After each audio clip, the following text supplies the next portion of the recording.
Right. Oh, big internationals going on. World Cup qualifying going on. Exciting, exciting times. Lots of big stories, lots of content out there. You've got a kilt, Yell McKulloch. The Scots are in. By the way, amazing. Again, we can't show it here without being demonetized, but a lot of great content coming out of Scottish Isle, Oh, 100%. Scotland. Yeah, no, and then there's we'll get into it, but there's the possibility of a Northern Ireland versus Republic of Ireland one game match for a World Cup spot, by the way. Oof. That would IRA, be eat your heart out. scenes, man, scenes. All right, so welcome. McIlroy versus Lowry. We might be able to finally sow some Ryder Cup Yeah, discontent that's what we amongst the need to Europeans. break that group up a Yeah, little bit. yeah.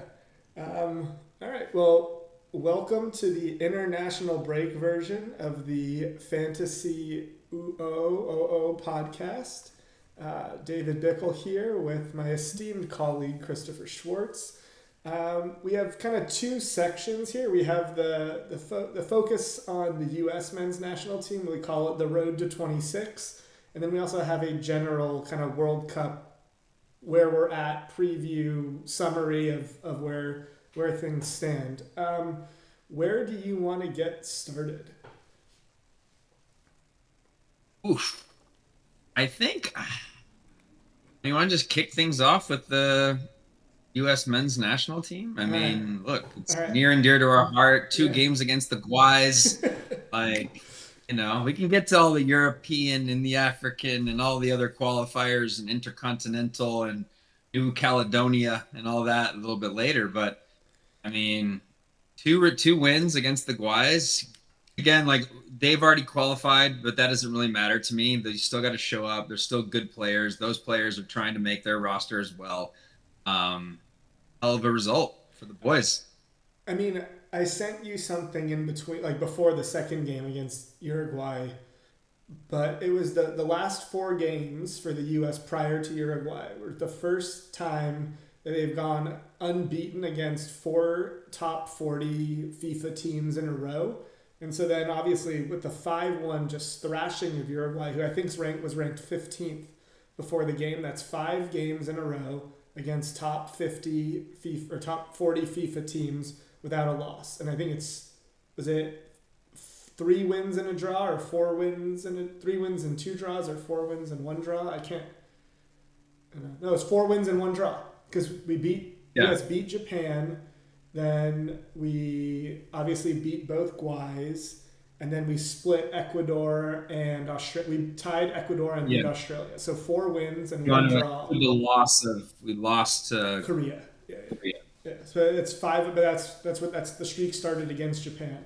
Yeah. And those are five qualified teams for the World Cup. I think all five of those teams could be in the U.S.'s draw because I don't think any of those are pot one teams. But just an opportunity that the U.S. men's national team seized. I loved what Poch had to say after the game, that people were talking about, are these with the players? And he's like, no, this is the team. Like, obviously, What are we talking about? Yeah, all these guys are in contention. Some probably closer than others, as we'll kind of get into. But just a wildly successful fall for the U.S. I think we talked going into that. I think South Korea, Japan, international break. I think we were both pretty down on the squad and on our kind of hopes going forward. There had been some discontent online from Pulisic and his dad with kind of the old guard U.S. men's national team, and just kind of like, oh, these guys don't play hard. They don't know what it means to represent the jersey, and just it felt like things were kind of coming crashing down. And then the last three international breaks, it's just been progress. Poch kind of understand, like the team kind of knows how Poch wants to play. It's coming together, and this is as high as I've been on the team in quite a long time. Yeah, well, because all that criticism was 130,000% valid. Yeah. What we watched was a bunch of guys who didn't care. They were out there trotting around. Oh, I play for big clubs now, and yeah, I don't have to work as hard here. Like I'll be on the team no matter what. Like that was the mentality. And I'm sorry, those guys can say all they want in a press conference. You watch enough sports, you can tell when people are phoning it in, and they were phoning it in. But then guess what?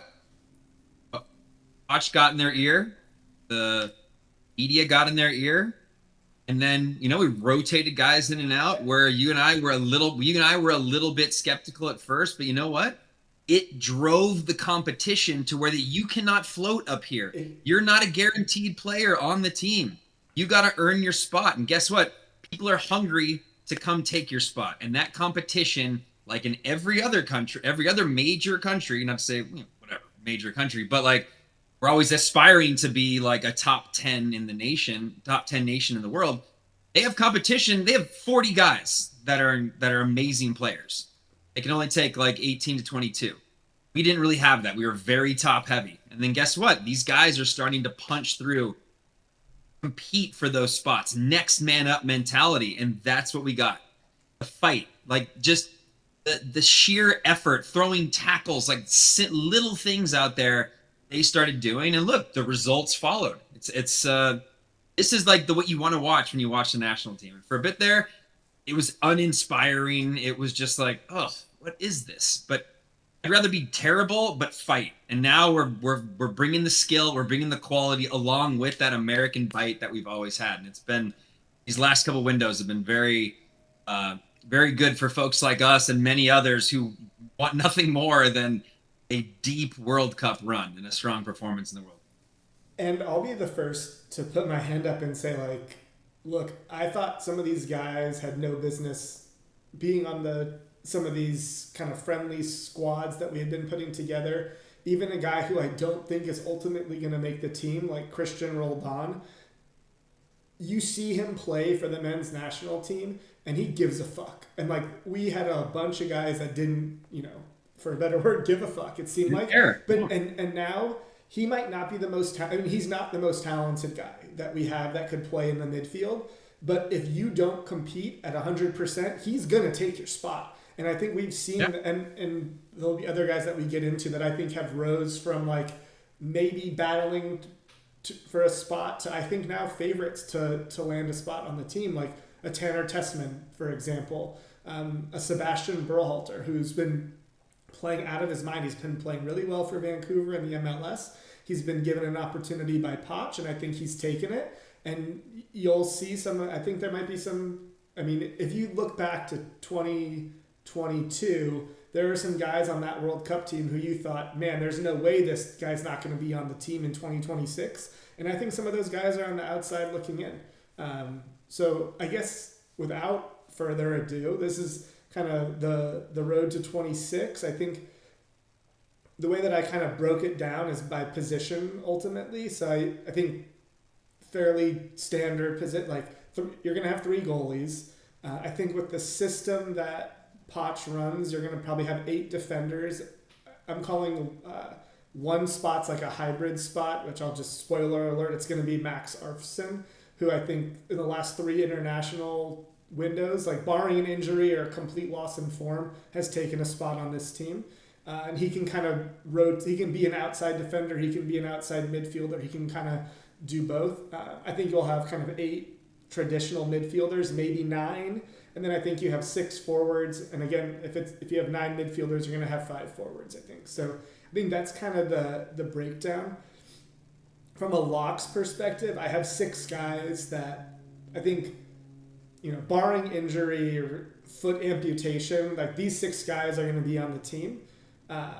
Chris Richards, Anthony Robinson, Malik Tillman, my captain, Tyler Adams, Christian Pulisic, and Folarin Balogun, I think are your 6 guys that, like, I can't see a scenario where those guys get completely dropped by their club team or have such poor form that they don't make it. So again, barring just like complete catastrophic injury, I think those 6 guys are going to be on the team. So that was 2 defenders, 2 midfielders, and 2 forwards for those keeping track. Then into my kind of very likely category, I think we have our first goalie. Matt Freese, I think, has kind of established himself as the number one so far. Um, at defense, kind of rounding out, I think the starting 11 defenders will be Serginho Dest and Mark McKenzie. Like I said, I think Max Arfson is going to be on the team. I don't think he'll be in the 11, but he'll be probably one of the first kind of guys off the bench that can kind of, like I said, he can play defense. He could play midfield. And then I still think this might be maybe controversial. I think Weston McKennie is going to be on the squad, even if he's not starting, and I think he probably will. But even if he's not starting, I think he's still a veteran presence. I think he still cares, and I think watching some of these last international breaks when he hasn't been a part of the squad is going to kind of reinvigorate his fight to be on the team. And I think Weah will definitely be on the team, or almost definitely be on the team, and he'll start. On to heavy favorites. I think these guys are I think barring a complete drop in form or getting dropped by their club teams, they've kind of proven over the last international breaks and based on the squads that they've been in, I think they'll be here. Matt Turner, I think, will be on the team. I don't know if he's the second goalie or if he's the third goalie, but he'll be a veteran presence in the room. I think, at least from a leadership perspective, he's going to be on the team, even if he doesn't ever play and he's the third goalie. And then in a similar vein, I think Ream is going to be on the team. We've talked about that before as a defender. Again, he might be the eighth defender out of 8, but he's going to be on the team for his presence and kind of he might come on to see some games out. And be like coach in the locker room Exactly. kind of guy. Exactly. And then the next two guys I mentioned them, Tanner Tessman and Berhalter in midfield. I think this might be a little optimistic or premature or recency bias because they both scored last night. But Berhalter's made the squad the last 3 international breaks. Tessman the last 2. They both started games. They're both playing well. Tessman can also come in the game and be an outside back. He can be a 6. So I think Plays for Lyon too. It plays at a very high level. Yeah, and Berhalter's had a great season for Vancouver and MLS. I think they're both going to be on the team. I never would have said that, 2 months ago. I think they would have been kind of in my battling for spots group. And then Credit to Sebastian Berhalter for being yes. stepping into this kind of spotlight, knowing the recent past of the Berhalter name from a coaching perspective, and just throwing himself in the room, taking over, and making his presence known. That was a big boy goal that he scored. Mm-hmm. That was a world-class goal. Yep. And he just stepped up big time, both club and country. So again, that's what we wanted. We wanted competition. We wanted guys like him battling, scrapping to work their way into the conversation, because that's going to float all boats right there. That's going to push the players to be better, going a guy like Berhalter's coming in. He's like, I'm coming to take your spot. You better be ready to go or I'm coming for it. And I give a lot of credit to him from an optics perspective, with his dad just being in there and doing what he's doing. It's big for him. And also you have to give some credit to Pochettino for bringing him on the team. Obviously Pochettino is not the one that fired his dad, but but he's replacing his dad, and that can't be easy from a household perspective. And thinking about Berhalter, probably 5 years ago was thinking, oh, if I can develop, I'm going to get to play for my dad for the men's national team. Right. And he still seems like he shows up, he straps his boots on, and he goes to work. And I think, like I said, he's been playing his way onto this team. I think he's going to make the team. And then he needs to lie down like a dead dog this weekend against LAFC. Hey, maybe he'll be a little bit tired. Yeah, Pot should have ran him out there extra minutes this entire amount.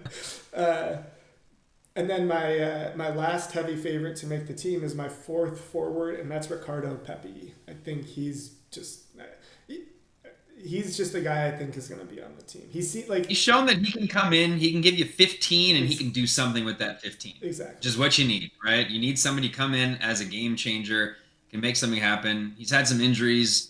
He's starting to come back into form. He's been scoring goals. Yeah.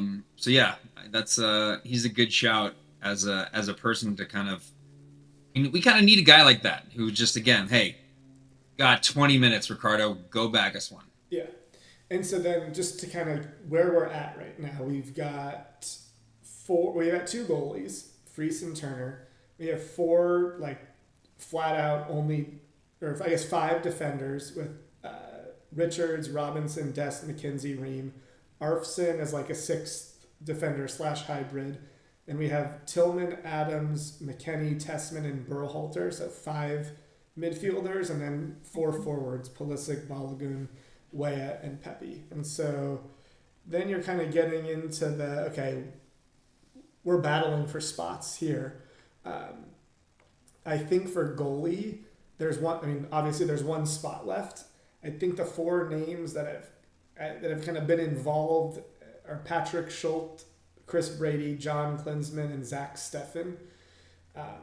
If I had to guess, I think it's Schultz is going to probably be the third goalkeeper, but there's a lot of time still. And speaking of kind of names from the past, Klinsman kind of being in the in the conversation. I was just gonna say, there's only room for one former coach's last name to be involved. So sorry, Klinsman, you're not going to make this one. It's a bridge too far. Yeah. I think we still probably need like another outside back and two center backs on the team. I think Miles Robinson is going to be one of the center backs. And I think Alex Freeman is going to be one of the other outside backs. And for the record, I initially did this in October prior to the last two international breaks. I had called out Freeman as a guy I thought would make the team. So it's not just because he scored a brace last night, but I'm even more in the camp that I think he's going to be on the team. I think that I forgot that he's Antonio Freeman's son. I completely spaced out on that.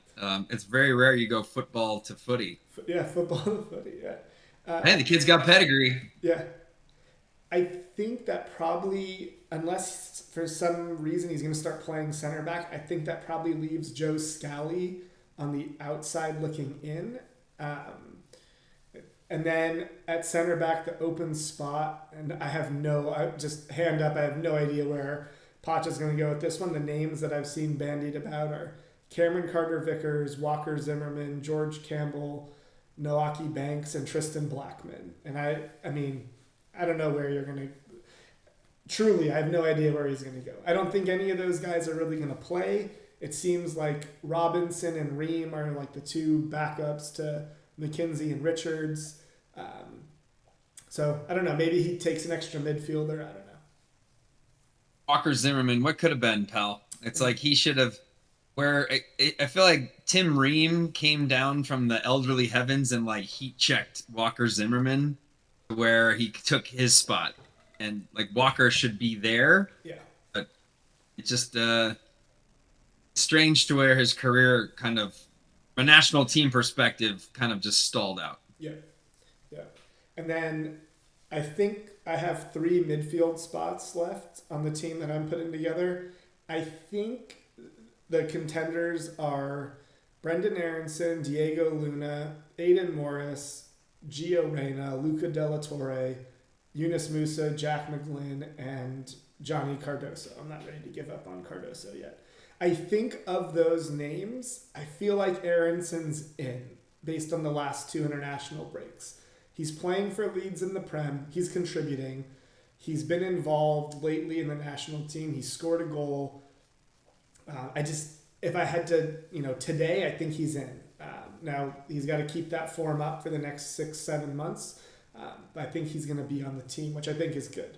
I would bet that Diego Luna will get one of the last two spots. I don't know that I necessarily agree with it. It just seems like Poch loves him. He's been on every single spot for him. Yeah. He's been on every team. He's been playing pretty much every game, whether he starts or comes off the bench. He feels like he's part of the team. And then it feels like, and he wasn't involved I think he might be hurt, Luca Della Torre. He had been a guy who had been kind of really involved in Poch's teams.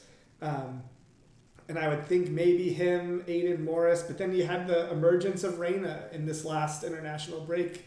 Scored a really nice goal and pretty much assisted the second one against Paraguay. I don't think he got credit for the assist. I think he got deflected, but he made the run and sent the ball across. And I'm just going to say, I'm an upside potential ceiling guy. So I'm always going to kind of look at Reina and be like, yeah, but like it's in him. Like that class is in him, and I would just give him every shot possible to make the team because he can be a true difference maker. And I don't see it with most of these other guys that I mentioned. Like again, I think Aronson's going to be on the team. I think Luna's going to be on the team, and then I think there's one more spot left. And I'm going to kind of give it to a lottery ticket because if Reina can keep some of this form up, he can start playing well for his club. Like there's a lot to unlock for him, and his potential's up there with anybody, like, above any of these other names. I think potentially not like Cardoso is the other name that I'm going to watch very carefully between now and April. He hasn't been playing for Madrid, but he's finally back in their match day squads. So he's a guy who I think could, out of nowhere, could play his way onto this team. I'm still holding out hope. Again, I'm an upside and potential guy, and if you're on Madrid, like Atletico Madrid, I think you've got a chance to make the team still. Cardoso's in a tough spot because you see that in a lot of cases where guys will be like, I need to leave in the winter because I need to play to be on the World Cup squad. And right now I'm like on the outside looking in. So guys will make moves solely to make their national team roster. Obviously, him being on Atletico is a massive club. But yeah, he's gonna need to start cracking that lineup more if he's gonna get any, because you can't just, he's not that good to where he doesn't play at all and then all of a sudden he gets the call up, you know. Yeah, and I mean he's been injured, but he hasn't been called up to the national team lately in any of the last 3 breaks either. So it's kind of like Poch doesn't even know what he has. He doesn't know how he would even fit on with this team. So it's kind of a tough spot there. And then I think for Gio to have any shot, he had to do something in this window, and he kind of did it. And that's where I'm holding out hope for him, right? It's like he's been left out. Poch gave him a chance, and he shined. Like he had he played great against Paraguay when he really got his chance to shine. And so now, if you're Poch, kind of got to give him another internet. Like assuming he continues playing for his club and doesn't have this awful run of form, you got to give him another shot at the next break and just see if he can seize a spot. He's always got that dribble against Mexico in him, you know, like from an upside perspective, he can get there. For that kid, it's right here. He needs some sports psychologists to help him. And then onto the forwards, I think we have two forward spots. If we keep 6 forwards, I think you could twist my arm and say like, oh, maybe we should take Reina and Aiden Morris and Luca De La Torre and Luna and Aronson, and kind of take an extra midfielder and only go with 5 forwards. But I'm just, for the sake of argument, let's say we're taking 6. I think the final 2 spots come down to 4 guys: Haji Wright, Alejandro Zendejas, Patrick Ajamang, and Josh Sargent. I think I'm kind of guessing based on what I think Poch is going to do, maybe more so than how I feel. I think Wright has kind of nosed his way in front of those 4 guys, and I think based on kind of the summer and where I think Poch is leaning, similar to where I was kind of thinking, he kind of favors Luca De La Torre. I think he also favors Alejandro Zendejas, who had a couple good goals, or at least one really good goal for the U.S. Over the summer. But it feels like Wright is ahead of all of them in the pecking order. And then it's probably coming down to Zendejas and Ajamang if we're going to take 6 forwards. Sargent feels like the odd man out here. Just, it's unfortunate because he's been playing great for his club for like the last 18 months, but just general lack of production when he's been suiting up for the start.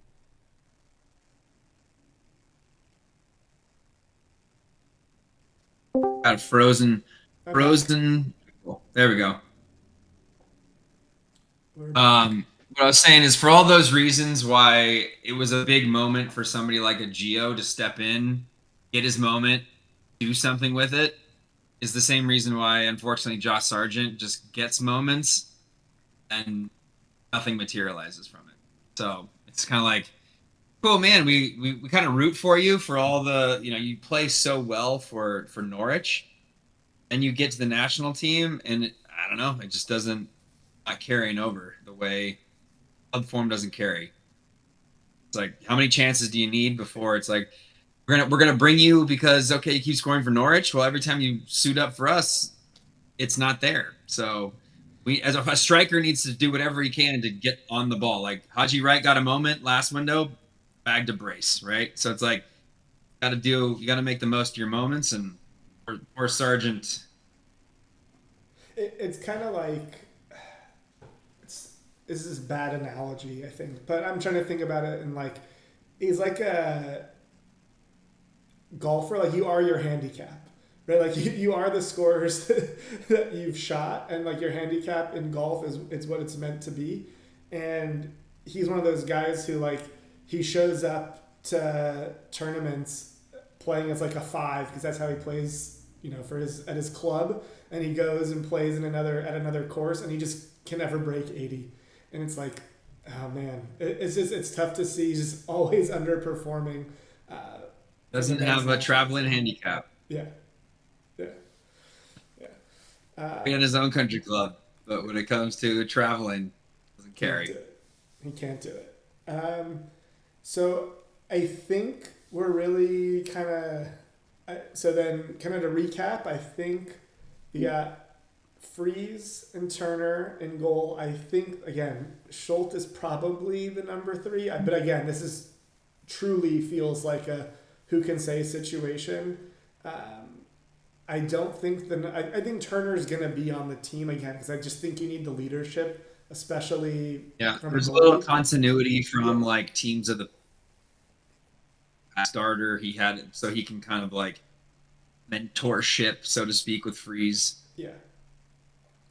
So I think the third spot's probably gonna like that might be a comes down to the very end type of thing. Again, it's your backup or third goalie, so it's kind of like they don't need as much time to like bed in with the squad. So I think that could truly be like who's playing the best for their club. Um, for Yeah, if defense, it comes down to needing to use our third string keeper, uh, we've got yeah, problems. yeah, exactly, exactly. Unless someone's like a PK specialist, I guess would be the only other thing. I don't know that we have one of those. Uh, at I've defense, yet to ever be inspired by the PK specialist who comes in cold and yeah, like no, no. makes six saves. Just, I don't know. It never seems to happen that way. Yeah, yeah, exactly. I think if I drop my like hybrid spot and just convert Arfson to a defender, we've got 8 defenders I think that are on the team.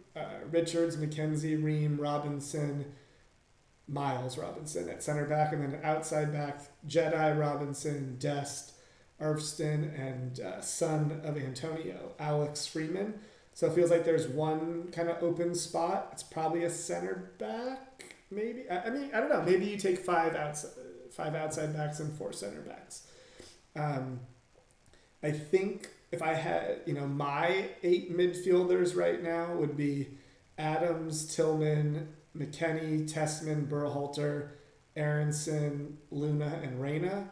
I don't know that, you know, again, there's probably 7 of those guys will be on the team. I don't know that Reyna's going to be your 8th. I want to speak it into to existence. Um, and then I think you've got Pulisic, Weah, Balogun, Pepe, and Haji Wright, and 5 forwards. So I think there's probably feels like there's a goalie spot up for grabs or a defense spot up for grabs, and then there's like a forward slash midfield spot up for grabs plus Reyna's spot. So 4 I think real spots, which I think when we started talking about this in early September, there were probably 8 guys that I was comfortable with putting on the team, and now I'm like pretty comfortable with 22 out of 26 spots. So Yeah, it a feels like lot of we're these other dudes, yeah, they showed up. You know, yeah. who wants it? Oh, And is Anthony Robinson back playing? By the yeah, way, or he was, unless he got injured. Um, unless he got injured. Hold on 1 second here. 'cause he's. When was the last time he's? I don't think he's suited up for the national team. Wow. He was in. I don't think he was in the last window, was he? last window either. Did No, I don't think he's been playing for the national team. yeah. Um, hold on 1 second. I got something. Kid stuff. Hold So he hasn't played in the last. Did he play in the Japan? I think he was still injured there.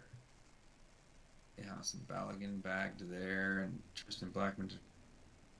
Yeah, just and Johnny.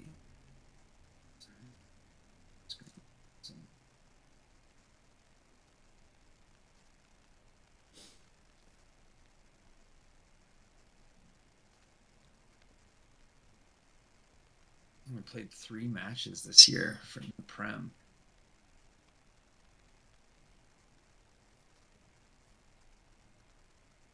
And we know how good he is, but form is always something, and we need him back at full flight. So the next 6 months are going to be big for him. Yeah, no, 100. Yeah, he's got to be a real performer for us if we're gonna make a run next summer.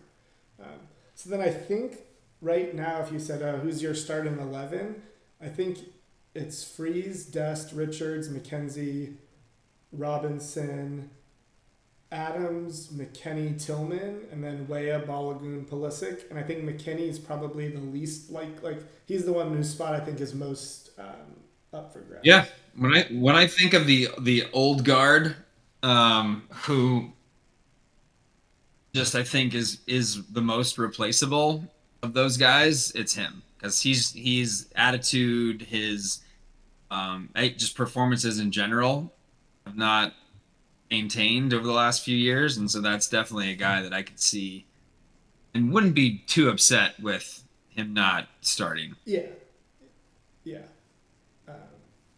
Hold on 1 sec. I gotta. I'll be right back. Chop it up for a little bit. Yeah, love that thought.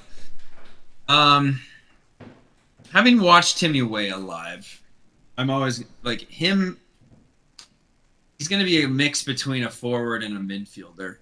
He plays out on the wing, basically how they want to classify him. Essentially a fifth mid. Play on the right or the left. So he has a lot of flexibility. And a midfield of Adams, Tillman, and McKinney is strong. Got a lot of box-to-box guys in there. Probably Adams holding more. McKinney and Tillman getting forward. Balogun scoring goals for both club and country. I mean, yeah, this is a time to where we just there's hope again. Which is when you're down on hope, it's not the place you want to be. But like looking at this group, when I'm going to a game, I want to see these guys live, and I know they can get it done. I feel confident now. We talked about the Guys. The Guys are going to be a measure stick of like, can you deliver? Can you show up again and battle? I don't know why that one guy decided to fight after the game in the Paraguay game, but hey, the boys were in there. They were battling with the best of them. Like, it's the intangibles. The boys are willing to fight, and I think again, haven't been in the locker room, but I'm sure Pochettino at some point just like, what am I watching here? You guys you want to play rondos on the field, or do you want to battle? Like, his native of Argentina. They play beautiful soccer, but they're also junkyard dogs at the same time when they need to be. And you need to have a combination of both. You're not going to be 1998 Brazil, 2002 Brazil, where you're just going to play teams off the park. You know what I mean?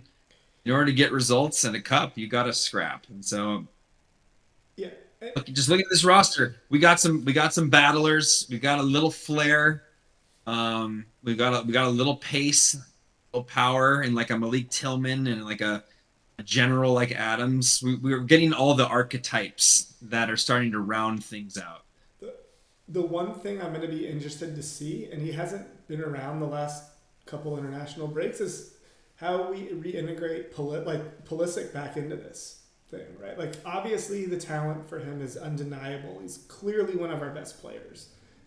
He's clearly going to start. Like, I don't think that's a question.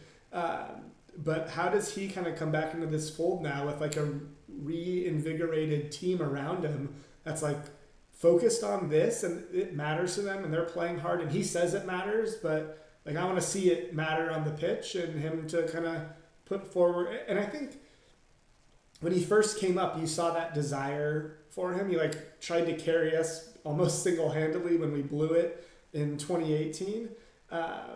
He obviously helped us qualify in 22. So now this is like, I mean, this is his chance to become like a true American superstar on home soil in front of the world. And so what's he going to do with that opportunity? I mean, it's the opportunity for any of these guys, truthfully, to do that. But him especially, because he is the most kind of well-known guy and has the most kind of like people know who he is about him. Yeah, of course. Like he's Captain America. So like, okay, guess what? The boys have been getting it done while you haven't been around. You've been injured. Like when you integrate back into the team, it needs to not be some sort of like, I'm back, whatever. It's like, all right, you guys have been killing it great. I'm here to be additive on top of what's been going. And that's how we get to where we need to go versus star coming in the room, sucking up all the energy and, you know, bringing that like that ego to things. Yeah.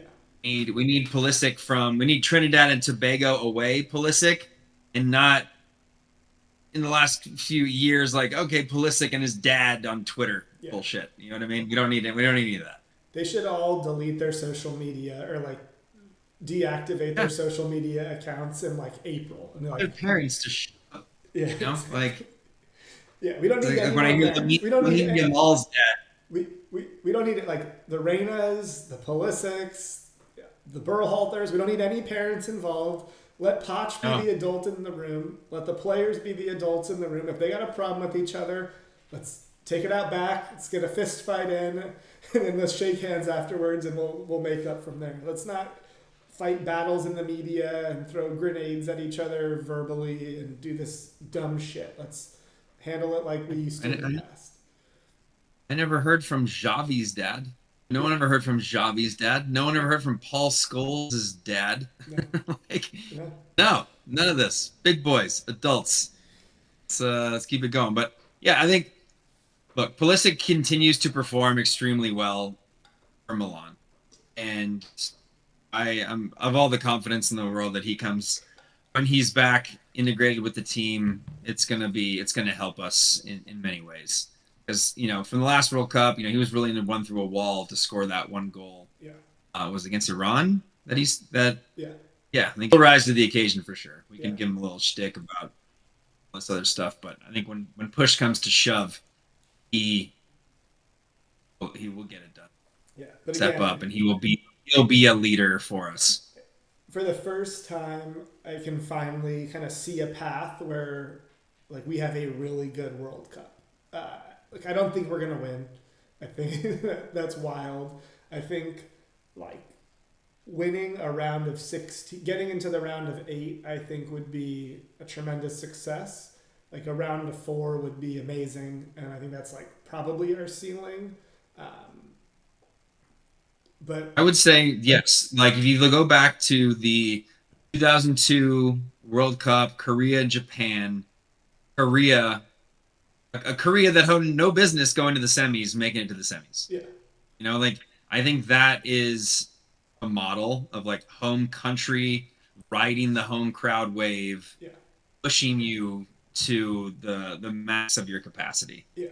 I would I think round of 8. That's my if we I want to win 2 knockout games, because obviously there's 32 teams that make the knockout this year. If we don't make the knockout out of 40, 32 out of 48 making the knockout, if we're not one of them, just pack it up. If we somehow don't make it out of our group when we're in pot 1. Don't go that way, Pickle. We're riding high here. Come on. I'm just saying and then we gotta win the first. We gotta win the round of 5.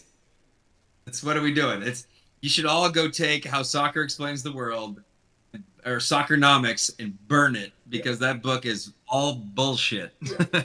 Which, by the way, random aside, I saw something that noted that the most populous countries in the world, and only two Yeah. have qualified for the World Cup: Two of the Brazil top and 10. us. Yeah, two of the top 10. Yeah. Yeah. Yeah.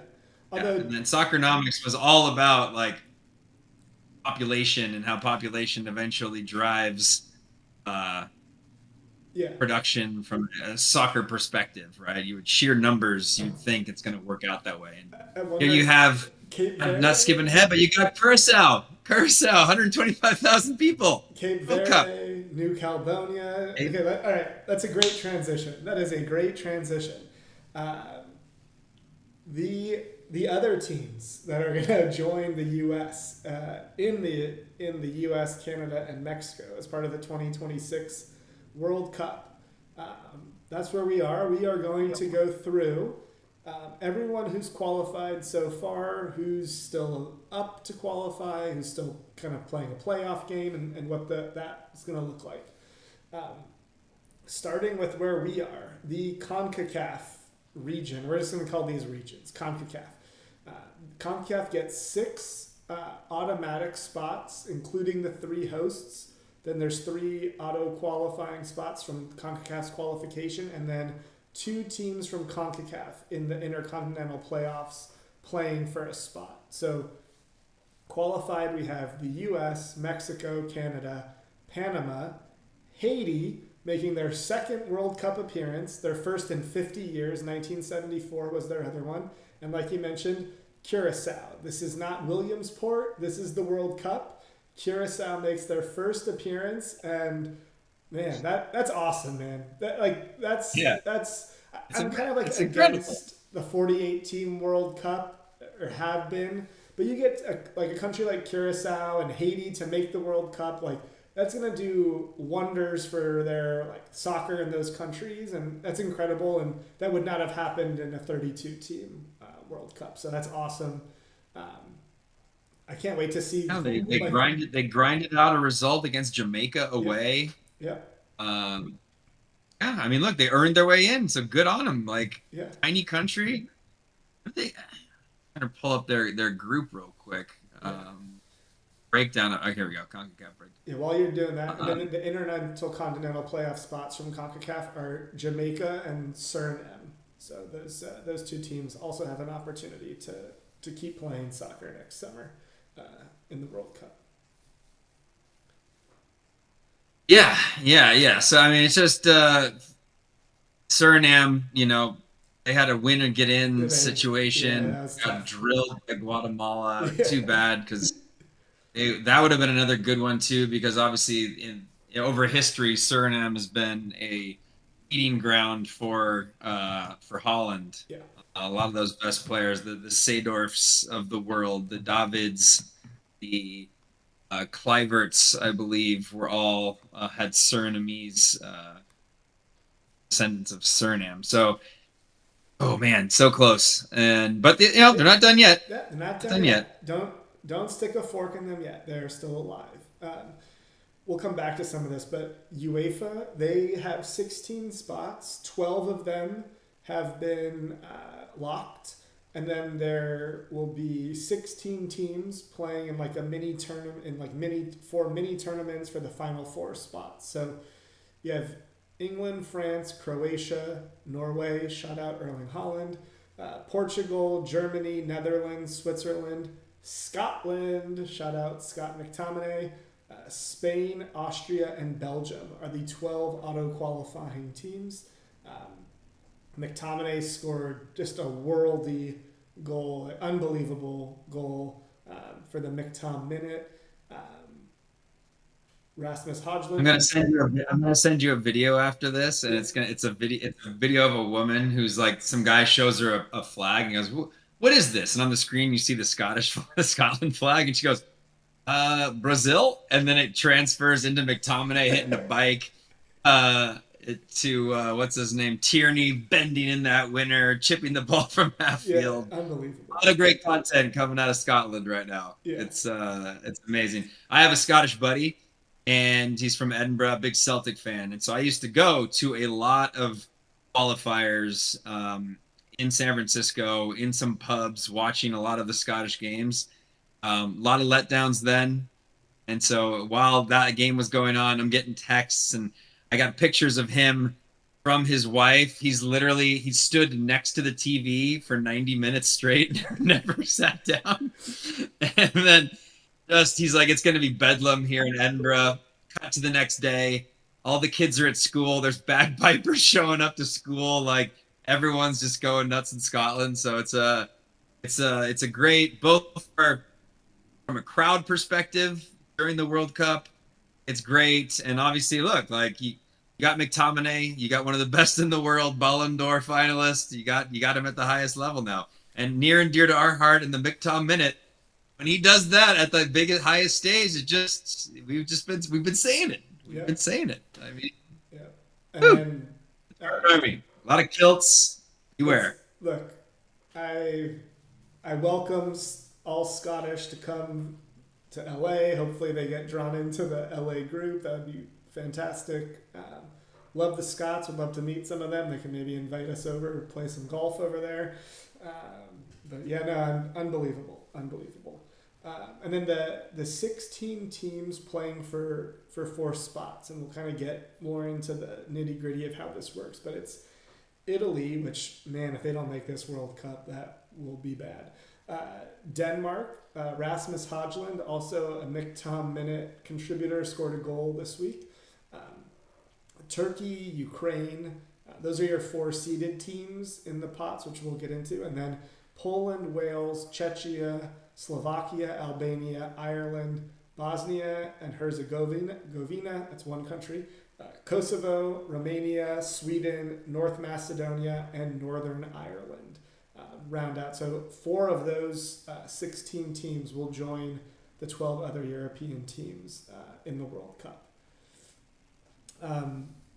North Macedonia had a chance to secure their spot, got drilled 7-1 by Wales. Yeah. That's not what you wanted. So, I mean, well, we'll pause. We'll get into that when we get into the playoff structure and talk about who might miss out. Over in Africa, they had 9 qualified and then 1 potential playoff spot. So the 9 qualifying teams are Egypt, Cape Verde Islands, Morocco, Algeria, Tunisia, Ghana, South Africa, Senegal, and Ivory Coast. I believe that's 9, yeah. Like I said, I think we talked about this last time. Tunisia went 9, like they won 9 and drew a game in their 10 qualifying. Which is so impressive because I don't think I can name a single player. No, none. So the Intercontinental. A lot of familiar names outside of Cape Verde. Yeah. All those are all very like mainstays from Africa. Yeah, I think Senegal has a lot of like Sadio Mane. Ivory Coast has a bunch of names. Salah for Egypt. Morocco. Yeah, Morocco. Hakimi. Yeah. Algeria, you got Mahrez. Yeah, exactly. A number of great players there. Yeah. South Africa used to be a powerhouse, had faded for a long time. It's been a long time since Benny McCarthy was suiting it up for South Africa. So it's good to kind of see them back in the mix. Are they going to show up with their Vuvuzelas? Yeah. Please no. If we can do anything with the power of our voices on this pod, please leave the Vuvuzelas at home. You did that. You had your moment with the World Cup. Yeah. We're good. Yeah, we don't need them. And then the Intercontinental Playoff representative, the Democratic Republic of Congo, they beat Nigeria in the final spot. There was kind of a 4-team bracket. Nigeria beat the team we were pulling for, Gabon. Democratic Republic of Congo won their match and then beat Nigeria in the final to win the Intercontinental Playoff spot from Africa. So that's Africa's done and dusted. Two big powers got knocked out in there with Nigeria and Cameroon. Those are notorious, like top 3 nations in Africa over history. A lot of African Cup of Nations wins. A lot of very famous players coming out of Yeah. Nigeria. So Yeah. there's going to be a lot of turmoil within those nations and those FAs Yeah. because of Yeah. this year. Gabon. I mean, look, and outside of our love for Denny Bouanga, like I've never paid two cents of attention to Gabon's results. So for them to be in that position, I feel like is a big step up for them. And you said like you mentioned with the CONCACAF side of things, when your team can make a run like that and it drives more awareness around the national team, that can spur on like the next generation of kids to really rise up. You know what I mean? So I think hopefully from like a Gabon perspective, that this moves them even further forward in producing more talent like the uh Obama Yangs and then, the Denny Bouangas. And Mario Lemina. I did not know he was from Oh Gabon. yeah. He scored the goal that I was locked into that Nigeria Gabon match. Nigeria scored in the later half of the second half. It looked like they were going to win 1-0, and then Lamina scores. I want to say it was like in the late 85th, 86th minute. Had a deflected shot that went in. 1-1. It looks like it's going to go to extra time, and then Victor Osimhen basically has a one-on-one with Gabon's keeper at the death and pushes it wide, giving Gabon life.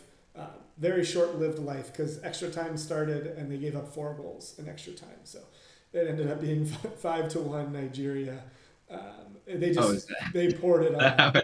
Yeah, they poured it on them. Yeah. But then Democratic Republic of Congo knocked them out. So I mean, Nigeria was unbelievable that they didn't make. You look at their team; they've got some real players on their team. So probably big disappointment that they didn't make it, like you said. Moving past Africa over to the Oceania region or federation, qualifying is New Zealand. The Kiwis will be in North America for the World Cup. And then we've mentioned them, but their playoff representative for the Intercontinental Playoff is New Caledonia. So it's I've never seen them play footy before, so I'm interested to kind of tune in to their match in the Intercontinental Playoff to see what happens. Between them and Curacao, we could have a who makes the best pina colada from potential bartenders on either team. Yes. Moving on to Asia plus Australia. The AFC, I think it's Asia, but then Australia is also in it. They have 8 teams qualified and 1 in the Intercontinental Playoff. Qualifying, we have Japan, South Korea, Iran, Jordan, Australia, Uzbekistan, Qatar, and Saudi Arabia. The Uzbekistanis and the Jordanians are making their World Cup debuts this year as well. So, again, more new countries that are making it, and then in the playoff is Iraq. So, the Iraqis will have a chance to play for a spot in the World Cup coming up in the next few months. Yeah, they just beat the UAE. Yeah, it was a good game on a extra time. No, is it full time or is there 17 minutes of extra time?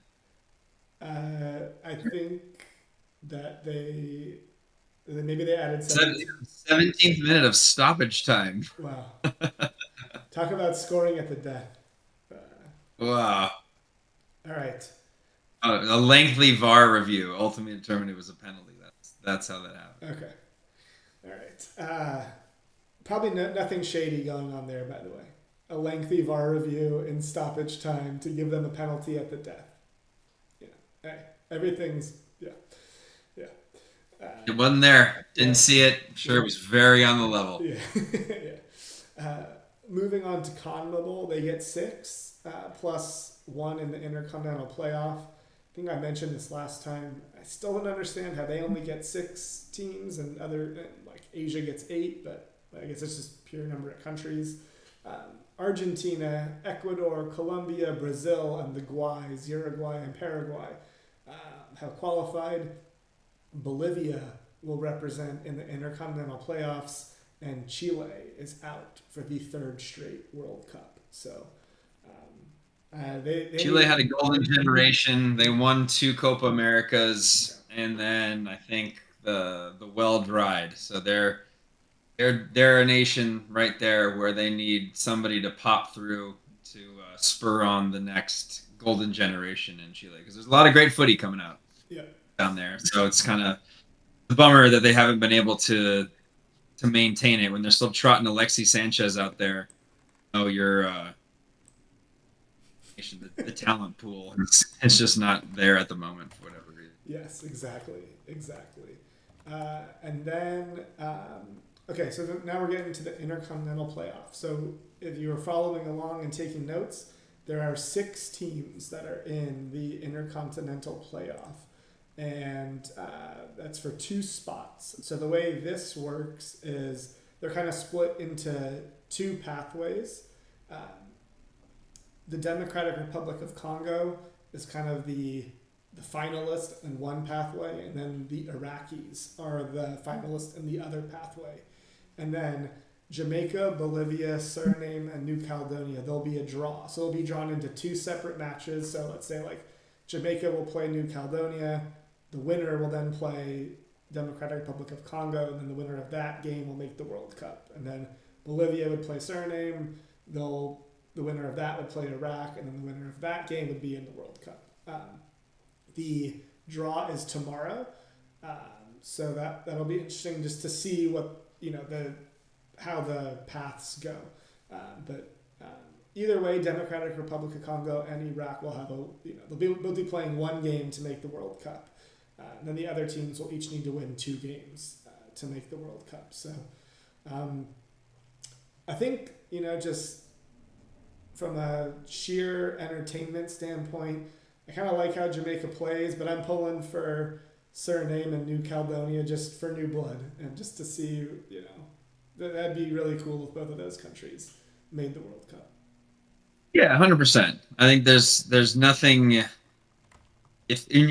when you're looking at these names, Iraq, New Caledonia, Congo, Bolivia, Jamaica, like there's nothing really inspiring there for the most part. Like that invested in anything other than like a good story. Yeah. So it's like, yeah, give me the New Caledonia, Jamaica. Man, they got what was his name? McLaren is their coach, which I think could be just funny in terms of I've seen videos of him trying to learn like how to speak patois. What do they? No, that's not.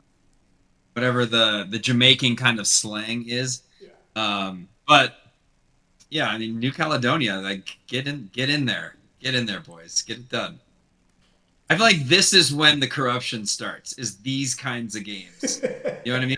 When it comes down to these like playoff games and a chance at the World Cup, this is when world leaders come in with the envelopes, and there's gotta be extra eyes on these things. Yeah, like Wouldn't be surprised if there's a couple of big bets that are thrown around at the last minute for these types of games. Look, this is just based on the past. Like the African Federation has been known to do some things, right? So like there might be some envelopes that end up in some referees' pocket. So if I'm playing the Democratic Republic of Congo, I think I'm playing an extra guy. So you're playing 11v12. Yeah. Also, something that we haven't talked about. I don't know if you saw this, but the Nigeria coach he accused the one of the coaches on the other team of doing some voodoo during the PKs. Did you see this? And so like he was literally over there fighting with the other team afterwards, and then literally got on camera and said that he was like doing this water voodoo, and was like with a straight face. And then there's all kinds of videos of him, and I was like, that's good. That is funny. That this dude with a straight face is like, no, he was doing some voodoo. I'll send you the video. It's That is great. That is great. All right, and then finally, UEFA. So, like I said, they have 16 teams. They go down to 4 spots, and then what they do is they have these like mini 4-team tournament. So each there are, like I said, there are 4 pots. There'll be 4 kind of groups of 4. So you have Italy, Denmark, Turkey, and Ukraine are all in pot 1, and then Poland, Wales, Czech Republic, Slovakia are in pot 2. Republic of Ireland, Albania, Bosnia and Herzegovina, and Kosovo are in pot 3, and then Romania, Sweden, North Macedonia, and Northern Ireland are in pot 4. So each group will consist of 1 team from each pot. The one will play, and then they say they'll play in like a mini tournament, and there'll be 1 winner from there, or a semifinal match, and then a winner from there that ends up making the World Cup. So, like I said, it's possible that the Republic of Ireland and Northern Ireland get drawn into the same group, and then they are the 3 seed and the 4 seed, so they wouldn't play each other in the first round. But if they win that first round game, then they'd be playing each other for a chance to make the World Cup. So that would be, like I said, scenes. I think obviously Italy are kind of the team to beat out of that. They're the only top 20 team in the UEFA rankings. But then you have Denmark, Turkey, and Ukraine are all in the top 30. Poland and Wales are 31, 32. And then you kind of wrote Czech Republic's 44, Slovakia is 45, Ireland is 59, Albania is 63, Bosnia and Herzegovina is 71, Kosovo 80, and then the final 4 teams are not ranked in the FIFA rankings. I think they're too far down. So it's Romania, sorry, they're not too far down. They came in from the Nations League, so they were automatically in pot 4, which was Romania, Sweden, North Macedonia, and Northern Ireland. All made it via the Nations League, so they don't get seeded. In the so maybe that's why Macedonia didn't really care about. Either way, they were already in. So getting drilled by Sweden or Wales 7-1, they probably I guess packed. The only thing is, if they had won, would they have been in first instead of second?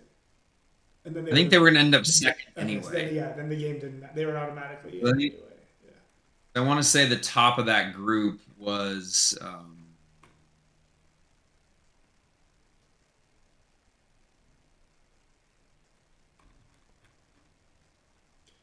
that draws tomorrow also. The UEFA draws tomorrow, so we'll know how the pots kind of play out tomorrow. So that's that'll be good. I gotta say, the World Cup is way more complicated. And I'm just looking at the World Cup table, and we've got all the way to Group L. There's just so many teams. Yeah, just looking at it visually, it's like, wow. Yeah, because but it's good. There's 12 groups of 4, right? And then 3 teams from each group make it out. So, yeah. I think that's it for what I've got. I mean, look, it's fun talking international footy. I think, if Italy doesn't make it, that'll be a big story. We talked about Nigeria and Cameroon and Chile. Some big names that aren't going to participate in the World Cup. Italy being World Cup, multiple 3-time World Cup winner, recent European champion.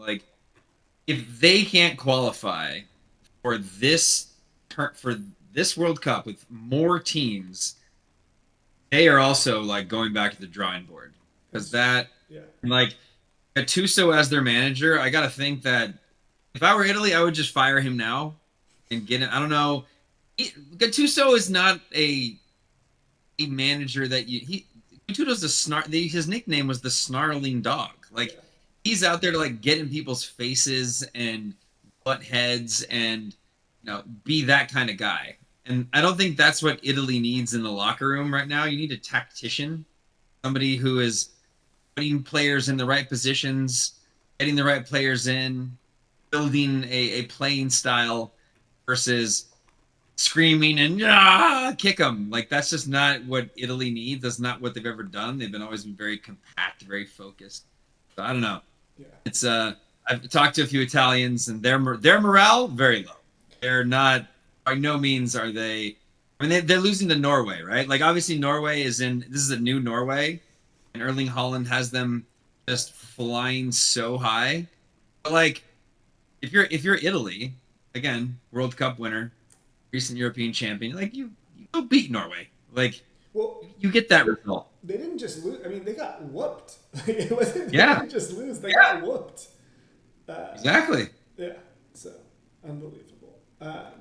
The other. So one. I have two more notes on UEFA. So I guess some other names that have either participated in this or been kind of big Euro teams in the past that didn't make it. Iceland had been like a World Cup darling a few World Cups ago, and they didn't make it. Greece didn't make it. They were kind of known probably like what 20 years ago as just being like the defensive stalwarts of Europe. They won. I think they won a UEFA um, tournament. They didn't make it. And then my other note, and this is gonna maybe anger some Swedes, but like Sweden came in fourth place in their group, and they get to make the playoff because of the Nations League. They didn't win a game in World Cup qualification. They should not get the right to be in the playoff. Like, and maybe some of that is once they had kind of a slow start, they kind of mailed in the last couple qualification games because they knew no matter what they were going to get in via the Nations League way. But I mean, there should be something where like you can't be last place in your group and still make it into the pots. Like that doesn't seem fair to like I mean, yeah, it just doesn't seem fair to the other teams that like had to win at least one game. But they went 0-2-4 in qualification. They should not make the World Cup. Yeah. Well, there's just so with this advanced World Cup, there's just so many ways in. Like you first heard about the Nations League, you're like, what is this? Like, why? I guess this is the reason why. And so they took that serious.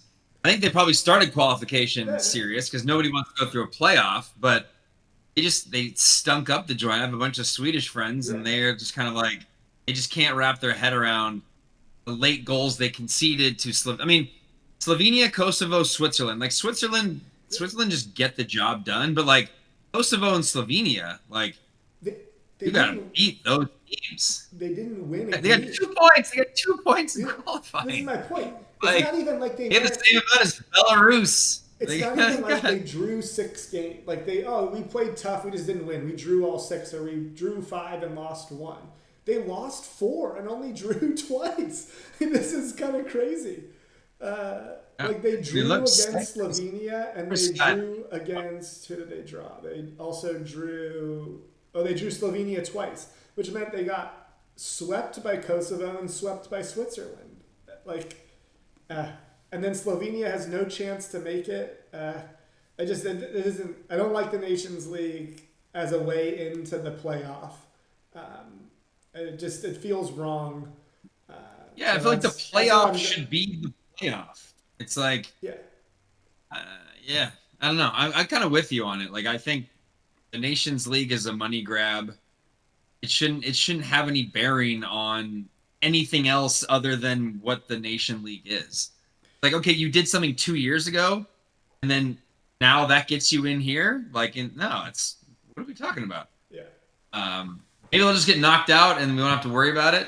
Which I mean, by all means, like I'm sure they're not trying to lose games, so maybe Sweden just stinks. Yeah. I mean, look, unless Gyökeres is playing in Portugal, he's not Ronaldo. You know what I mean? Like by any means, he's not Lewandowski. Yeah, he bags a lot of goals in a lower tier league.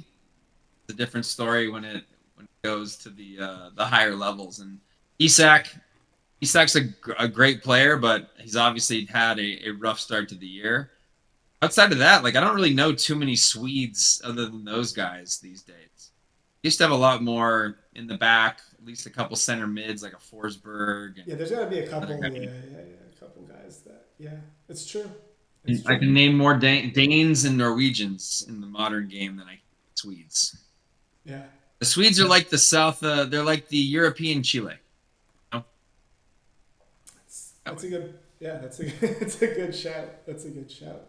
I guess one other thing, just I'm just looking at like the total times teams have qualified.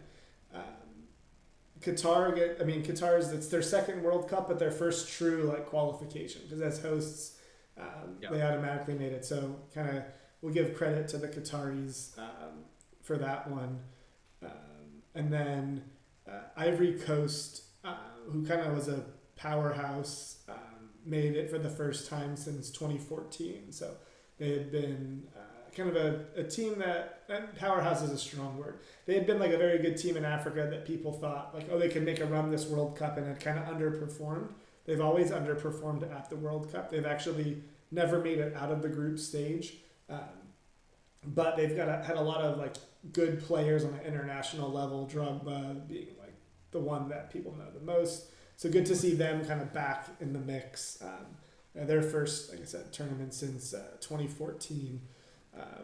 I'm trying to look at if there's any other long droughts. So Scotland, it's their first time since '98, which is pretty cool. Austria, their first time since '98. And Really? then Pretty cool. Norway also first time since 1998. So those are so maybe it's a new generation of Norwegians coming. I mean, we know they got Erling Haaland, so they got a chance to do some things in the tournament. I mean, look, you get Holland against Uzbekistan in the game one. That guy could go for 4 to 5 goals. Or Like he Curacao. could, Get him against or Curacao. like Yeah. in the World Cup. I mean, anything can happen, right? Like Yeah. in years past, what would always happen is Germany would play like Saudi Arabia, and Germany would hump them like 7-0 to start the tournament. Miroslav Klose would score 5 goals to start. I can see Norway doing something like that to a lesser nation in Holland. They can come in and be like, "Oh, look at that! We got Haiti first game," and Holland goes for 4. Yeah. That's just Yeah. definitely. I'm trying to The players in Haiti have never seen a guy like Erling. they certain no. I mean, Prem teams haven't seen a guy like Erling Haaland. So can you imagine like Yeah. nations that don't have anyone that play at that level? It's unbelievable. I'm just trying to look and see if they have the teams that are like which teams are in which pot. Because I don't know where Norway. My guess is Norway is probably in pot 2, if I had to guess. But I'm going to see if they have the pots. Let's see, Wikipedia. Do you have the pots? Yes. Oh wow, Norway's in pot 3. That is not a team. So all right, so this is where we stand. So U.S. I mean, that's a Mexico. potential group of death right Yeah. there. If Norway's top 3, that's group of death territory. Yeah. So U.S., Mexico, Canada, Spain, Argentina, France, England, Brazil, Portugal, Netherlands, Belgium, Germany are all pot 1. In pot 2, Croatia, Morocco, Colombia, Uruguay, Switzerland, Japan, Senegal, Iran, South Korea, Ecuador, Austria, and Australia. I believe that Italy would be in pot 2 if they advance out of. I think that's how it works. That they'd get slotted in there. Then in pot 3, Norway, Panama, Egypt, Algeria, Scotland, Paraguay, Tunisia, Ivory Coast, Uzbekistan, Qatar, Saudi Arabia, South Africa. So like, yeah, true. I mean, we've talked up the Guays. We don't really want as the third best team in your group. That's a tough match. Yeah. Scotland. I do not want Uruguay. Yeah. It's the Yeah. third best team paired with like some hot 2 beast, and then you're just like, oh man, we got a hard group. Yeah. Yes, I mean, really, like, if you look at the teams, like the teams that you want from pot 2, like I don't think any team really wants a part of Senegal. They're like the 19th ranked team in the world. When you see, I don't want Morocco.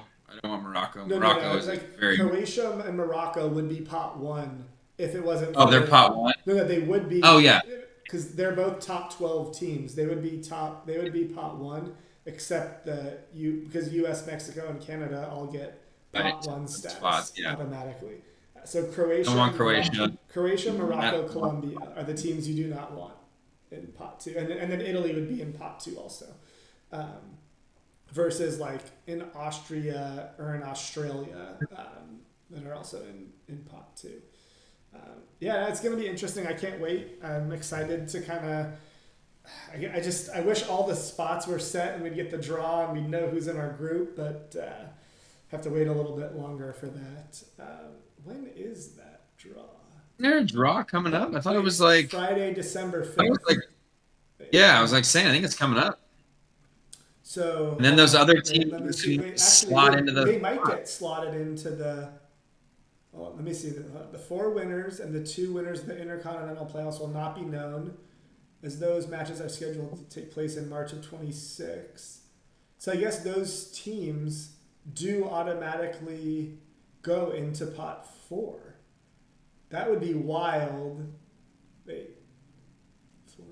Pot 1 will consist of the 3 hosts and the top 9. 2, 3, and 4 will be the remaining teams. The 12 groups. So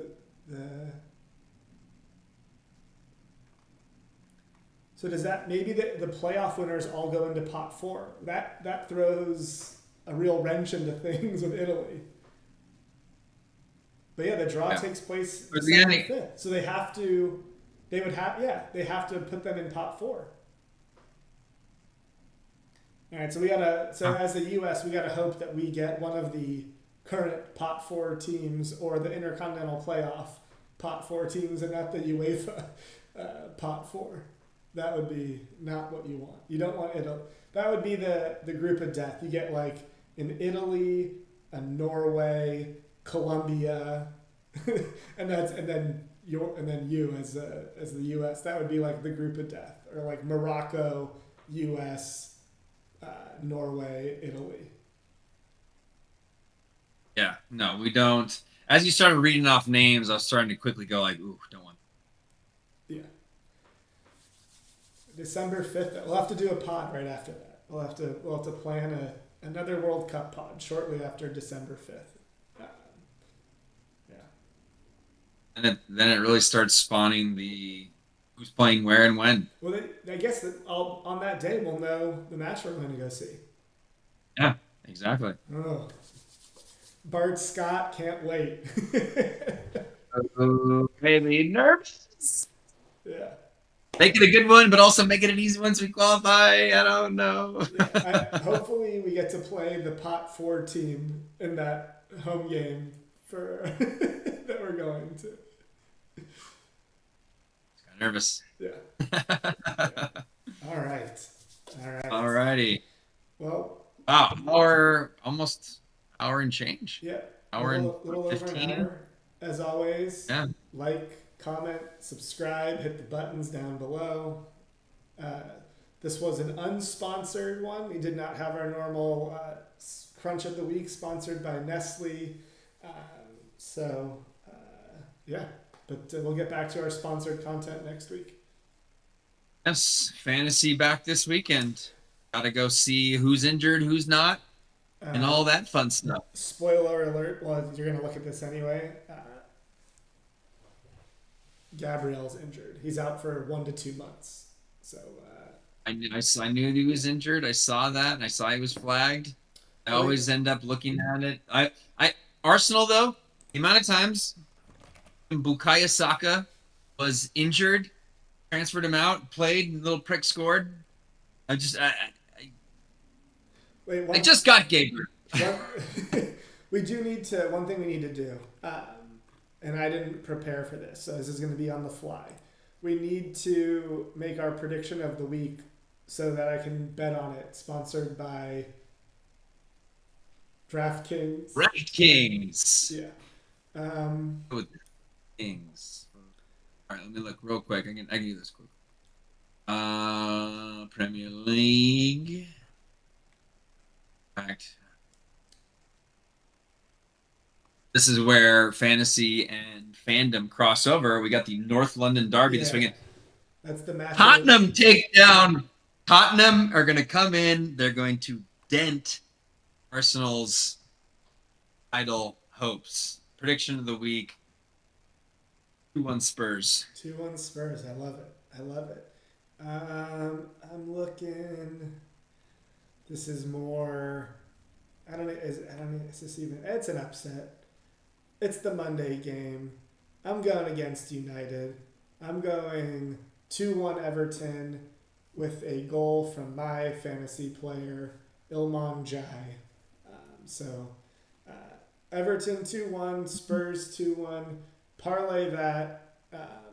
If you want to even include an Njai as a goal scorer as a parlay, that'll pay probably good money if you want to do that. Actually, let me look. I'm gonna look right now. I'm gonna live tell you the odds of that. This is just invigorating potting right now. It's going to be. I'm going to go for a scorer for Spurs. I think Randall Colomowani. He's got to have good odds. I'm going to put a Colomowani comes good, opens his account. Spurs. Wow. Late header from Mickey Van de Ven, who just seems to be the new Gareth Bale. All right, We're going to sell him to Real Madrid. He's going to be a forward. You heard it here first, folks. All right. So just as Tottenham is plus 700, by the way. Oh. Just to win the game in regulation in normal time. It doesn't even include goal scorer. So let me see. Randall, he's plus 450, so let's add him to the list here. This is wow. I honestly did not see plus 700 coming at all when I was doing this. So that's definitely a bold. You cannot say that's not a bold prediction when they are plus 700. And then let's see, Everton's only plus 360, so that's I guess that's weak compared to your prediction. And then let's add, which by the way, if you just parlay the two winners, that's 36-1 odds. So a $5 bet would win you $180 if you just bet Everton and Tottenham to win in regular time. And then if you add speaking of great bets, my buddies in Scotland who I mentioned, his cousin late in the game threw $10 on Kieran Tierney to score. At $10 bet was 66-1. So when Tierney scored that goal, this guy must have lost his mind. Not only did it put Scotland ahead 3-2 in dramatic fashion, but he just made $660 or £660 on that one bet. Wow. That's what we want to bring the pod. How come I don't upside? I don't see on here. Wait, I don't. Now that I'm in like the parlay, I don't see Randall on the scores that you can bet on for Tottenham. You can bet Van de Ven at 20-1. If you just add Njai if you do Njai and Everton and Tottenham to win, you get 67-1 odds.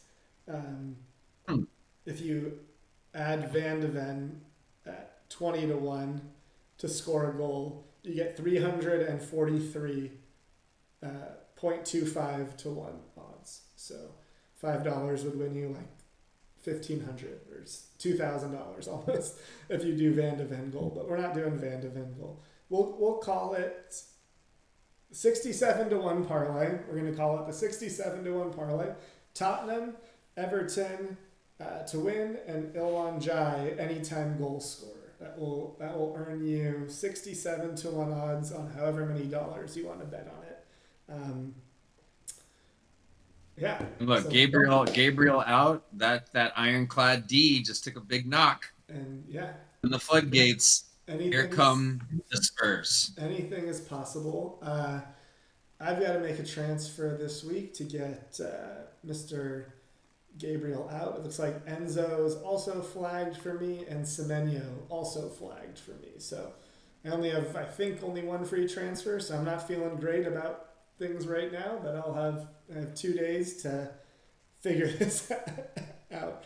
Oh wait, Guahi's also flagged for me. This is great. I've got 4 flags on my team and one free transfer. Uh, I might just go free hit. Fuck it. I might have to. I might have to. We'll see. Yeah, we got so many chips. Like, I guess it might I mean, as well before almost. Yeah. you might like use it when you got it. Yeah. Like, you know, I'm not gonna. We're all competing here, but if I look at the schedule and I see Crystal Palace against Wolves, I see on paper a Bournemouth against a West Ham. I see Chelsea against Burnley. I see potential chip pushes here. I Yeah. see a Liverpool versus Nottingham Forest. Hey, maybe I go out there and get me some Salah for that game on a one-off. Free hit. You know what I mean? Yeah, you free hit in Salah. We hit Salah. Yeah, you get. So I this do it could have- be a wild Yeah. Thursday and Friday for me in the couple glasses of wine, little transferring. Yeah. Could get nuts. I got nothing to lose, so I'm gonna. Yeah, that's it. Look, that's a good. It's a good possible shout. Like, do I want to play triple Arsenal against Tottenham? And it's only really double Arsenal because Gabriel's already out. Like Holland against Newcastle away is not the best fixture. Enzo, like a Chelsea guy who I'd want to play, is flagged against Burnley. We're just gonna calm down. We're gonna relax. We're gonna wait for the injury reports to develop. We're gonna get everyone back from the international breaks. We're gonna see what the coaches say in their press conference. They lie all the time, but we're gonna see what they have to say. And then we're gonna have to make a call. But honestly, free hit for me, not out of the question. Might happen. I've been thinking about it. Yeah. I'm looking at my team. I'm looking at the fixtures. I'm just gonna pick up João Pedro so that he doesn't score. For all the guys that don't, for all the other guys that don't free hit and have kept João Pedro, been warned. Better watch, because guess what? I might pick him up on the free hit, and guess what? He's not gonna do shit like he always does. That's all. All right. Yeah. So I've been thinking free hit. I think it's feast or famine. It could be a feast. There are some. We'll find out next week. There are definitely some matches that you can target in that one for sure. All right, now that will officially do it for us. Thanks to all of our loyal listeners and watchers, and yeah, until next time, buddy.